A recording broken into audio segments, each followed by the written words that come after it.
So staying on the subject of a bit of brush painting, right, what we have here is we have our wheel well doors. Now we've got this sort of really cool bit of a red trim that needs to go on and around here.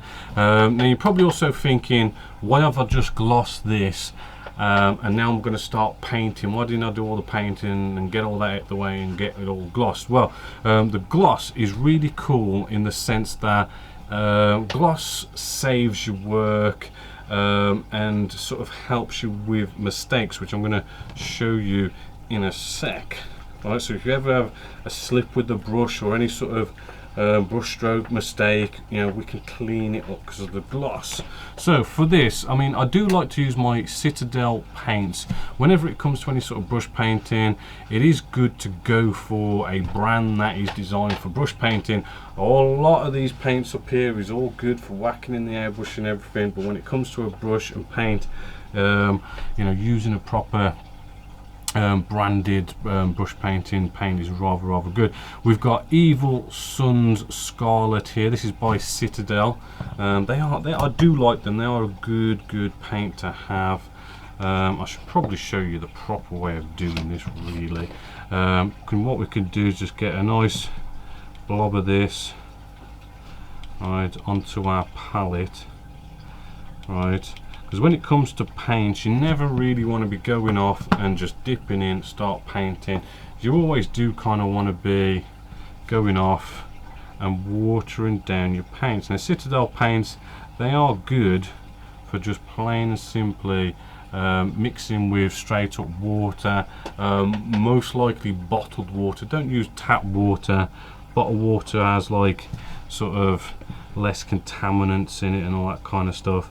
Now when it comes to actually like watering down your paint, it's all about, you know, it's one of these things, you've got to get a bit of experience. So I can say to you, get it to a sort of nice painting consistency, yeah, but really it does take a bit of experience just to learn how to paint it on. It's a bit like the airbrush, you know, knowing how much to thin it and how much air pressure you need.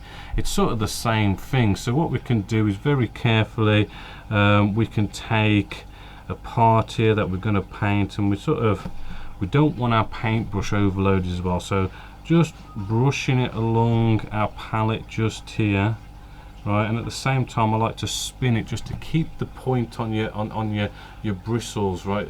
With a paintbrush, you're always trying to keep those bristles nice and point and straight. You don't want them bending off or sort of starting to go all funny, right, so giving a bit of a twist as you do it, right. It also goes the same with when you start cleaning and stuff. Right, I want to get you to focus a little bit better on me. Here we go. So let's now just paint this on.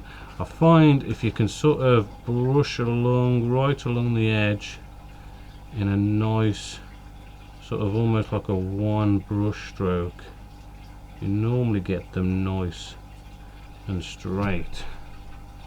Right, now that felt like it went down a bit sort of dry, right, so, you know, watering your paints a little bit more if you need to.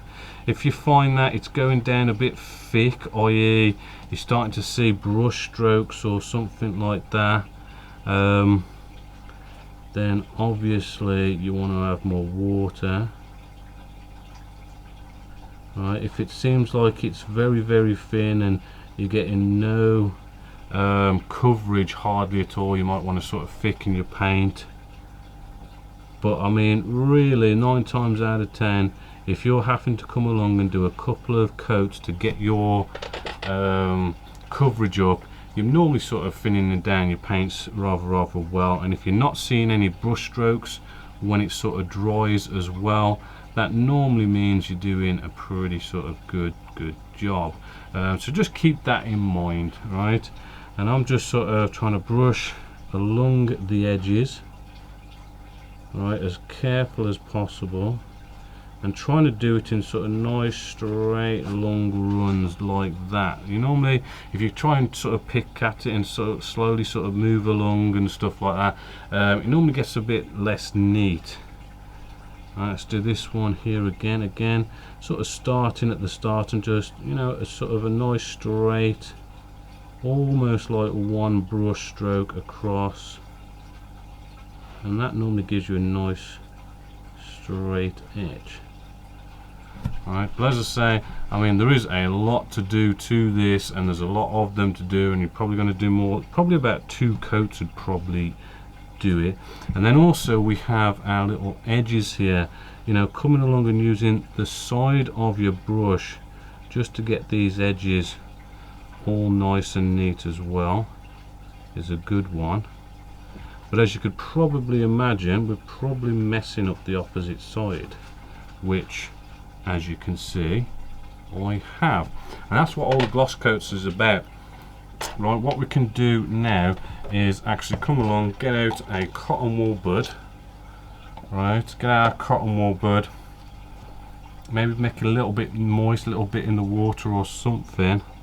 Right, and what we're going to do now is try and hold this without sort of smudging the paint. Hold this, get our cotton wool bud, and just wipe that across like so. Alright, try and rotate your cotton wool bud, and if needed, you know, keep turning it, replacing it. You really don't want to be using a used cotton wool bud because you're just going to smudge the paint across. But the whole process of this is, the reason why this is so easy just to just wipe up is because we put our gloss coat down. Our gloss coat is nice, smooth and flat. We've basically just painted this paint down, so it's still kind of a bit wet, and what you've got is this sort of solid gloss surface that we put down. Then you've got this red paint that's still a little bit wet, and it just wipes away so easily. So gloss coats down first really sort of makes it easy for any sort of mishaps. Maybe on this side we haven't done such a neat job, so we could come along, see this is probably a bit too used, so you know, get out another cotton wool bud. They are pretty cheap, right? Make sure it's moist, and then we can just literally wipe away any sort of mistakes. As you can see, just there, pretty sort of easy to wipe up. And we're not wiping away the gloss, we're not wiping away the white, we're just wiping away our red paint, and we can just paint again. So if you are having problems getting a nice neat line, I mean, it might take you a bit longer, but having that gloss coat down, cotton wool bud, wiping up any mistakes, go at it again and again and again until you basically get it right. And remember, thin your paints. Another bit of painting we can do here is with our wheels. Our wheels are a bit of a problem because we've got this wheel hub just here and the tyres, and it's a circle, and painting a circle, a perfect circle, a little bit tricky, but we've got a nice simple easy way of doing this. Good colour is, I like to use anyway, is the rubber tyres, which is AK720 by AK Interactive. Really sort of nice colour. It's not like a black. I mean, when I first started using straight up black, it's not quite right, is it? Just straight up black. Something that a bit dirty and rubber type kind of thing going on.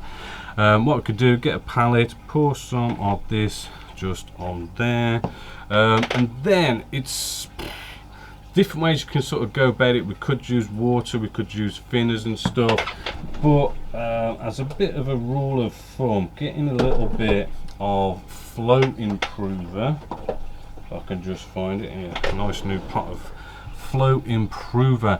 Now this is acrylic based flow improver. It is by Winsor & Newton, but you know what, acrylic based flow improver. Doesn't matter about the brand really, because I'm sort of mixing brands here, AK and Winsor & Newton, so don't worry too much, although you can always test just in case. Right, so I'm just sort of getting a sort of like almost a paintbrush full of this, and I'm going to mix that in with it. And what this flow improver is going to do is give our paint that little bit more flow. Right, you might have to play around with it a little bit, maybe a little bit of water as well just in there, just to thin it down, because remember, we've got to thin our paints, but you've also got to know your paints as well. Citadel's quite a big high pigment count, whereas our AK is a bit more designed to go in the airbrush, so it's a bit more sort of thinner. Right, and I'm just seeing how this is, so I'm just going to get a little bit, and hopefully we're going to get some nice flow. And there we go. Let's try that again. Let's maybe set my black background up, because we are getting a little bit close, and it's quite, I want you to sort of see this. I mean, you can sort of see, I just tap that and it's just flowed. So if I just do this again, you'll be able to see it. I'll just tap one side, boom, look at that, just flows around that rim, absolutely lovely. Right, maybe we could sort of build that up, because it is a little bit thin. Let it just touch, let it sort of build up. Right, and there you go. It has literally just painted you an absolute perfect circle. So with that sort of nicely painted as a perfect circle, you can go back to your sort of normal painting, because now we haven't got to go right up the edge, right, because it's already been painted for us. We've just got to, you know, sort of get a little bit close, but not to the point where we're actually like painting that circular edge. Right, now yes, this is not the best of coverage, but we've had to add flow improver and water and stuff to actually get that to do that lovely little trick there. But now the trick's done, we can let that dry, and we could probably just go to normal, bit of water, bit of AK 720, and just build up the coverage of that nice and easy.